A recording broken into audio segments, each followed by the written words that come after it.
ونستغفره ونؤمن به ونتوكل عليه ونعوذ بالله من شرور أنفسنا ومن سيئات أعمالنا من يهده الله فلا مضل له ومن يضلل فلا هادي له ونشهد أن لا إله إلا الله وحده لا شريك له ونشهد أن سيدنا وسندنا وحبيبنا ونبينا ومولانا ومقوانا وملجانا محمدا عبده ورسوله أرسله بالحق بشيرا ونذيرا وداعيا إلى الله بإذنه وسراجا منيرا صلى الله عليه وعلى آله وصحبه وبارك وسلم تسليما كثيرا كثيرا أما بعد فأعوذ بالله من الشيطان الرجيم بسم الله الرحمن الرحيم ما كان محمد أبا أحد من رجالكم ولكن رسول الله وخاتم النبيين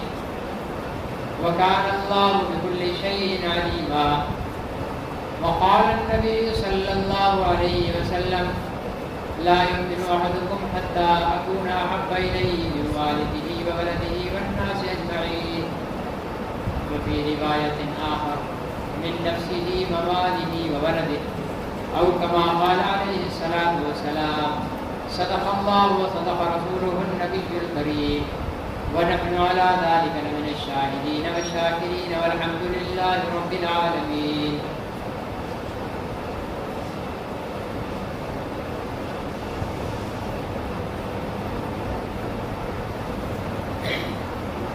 محترم بزرگوں اور بھائی، اللہ تعالیٰ نے انسانوں کی ہدایت کے لیے انسانوں میں سے کچھ انسانوں کو منتخب فرما کر انہیں نبوت اور رسالت کا تاج پہنا کر انسانوں کی طرف مبعوث فرمایا تاکہ وہ اللہ کے بندوں کو اللہ کا پیغام پہنچائیں اور یہ بتائیں کہ کن باتوں سے اللہ راضی ہیں اور کن باتوں سے اللہ ناراض ہیں۔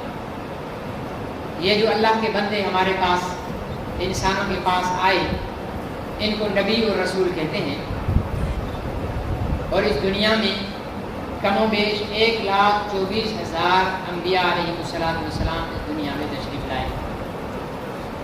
ان نبیوں میں سب سے پہلے حضرت آدم علیہ السلام ہیں اور سب سے آخر حضرت محمد صلی اللہ علیہ وسلم۔ اللہ تعالیٰ نے جب حضرت محمد رسول اللہ صلی اللہ علیہ وسلم کو نبی بنا کر بھیجا تو قرآن پاک میں یہ اعلان فرمایا کہ یہ اللہ کے آخری نبی ہیں۔ پھر ایک دفعہ نہیں فرمایا، قرآن میں 100 جگہ پر اللہ تعالیٰ نے اس بات کو بیان فرمایا کہ محمد میرے آخری نبی ہیں۔ پھر حضور علیہ السلام نے خود اپنی احادیث میں 200 سے زیادہ بار اس چیز کو بیان فرمایا ہے کہ میں آخری نبی ہوں، میرے بعد کوئی نبی نہیں۔ حضور علیہ السلام نے یوں یہ شہادت کی انگلی اور بیچ والی انگلی یوں ملا کر فرمایا انا وساعت کا ہاتین، میں اور قیامت اس طریقے کے ساتھ ہیں۔ کیا مطلب؟ جیسے یہ 2 انگلیاں ملی ہوئی ہیں اسی طرح میں اور قیامت بھی ملے ہوئے ہیں۔ جس طرح ان انگلیوں کے درمیان تیسری انگلی نہیں، اسی طرح قیامت اور میرے درمیان کوئی نبی نہیں۔ اگر ان 2 انگلیوں کے درمیان کوئی تیسری انگلی آ جائے تو وہ فطرت کے خلاف ہوتی ہے۔ اسی طرح میرے اور قیامت کے درمیان اگر کوئی نبی آ جائے تو وہ شریعت کے خلاف ہوگا۔ جس طرح اس تیسری انگلی جو فطرت کے خلاف ہے اس کو ختم کرنے کے لیے تم مال خرچ کرتے ہو، اپنی جان لگاتے ہو، وقت قربان کرتے ہو، پھر آپریشن کروا کے اس انگلی کو ختم کر دیتے ہو، اسی طرح میرے اور قیامت کے درمیان اگر خلاف شریعت کوئی نبی آ جائے، جھوٹا نبوت کا دعوے دار آ جائے، تم اپنا مال، اپنی جان، اپنا وقت لگا کر اس جھوٹے نبی کو بھی اسی طرح ختم کرو جیسے تم 2 انگلیوں کے درمیان اپنی تیسری انگلی کو ختم کرتے ہو۔ حضور علیہ السلام نے جہاں پر یہ فرمایا کہ میں آخری نبی ہوں، وہاں پر حضور علیہ السلام نے یہ بھی ارشاد فرمایا کہ میرے بعد 30 بڑے دجال آئیں گے۔ 30 بڑے سیکون فی امتی عن قریب، میری امت میں 30 دجالون، بڑے دجال کس کو کہتے ہیں؟ جو بہت بڑا دھوکے باز ہو، کذابون جو بہت بڑا جھوٹ بولنے والا ہو۔ یہ حضور علیہ السلام نے نشانی بیان فرمائی۔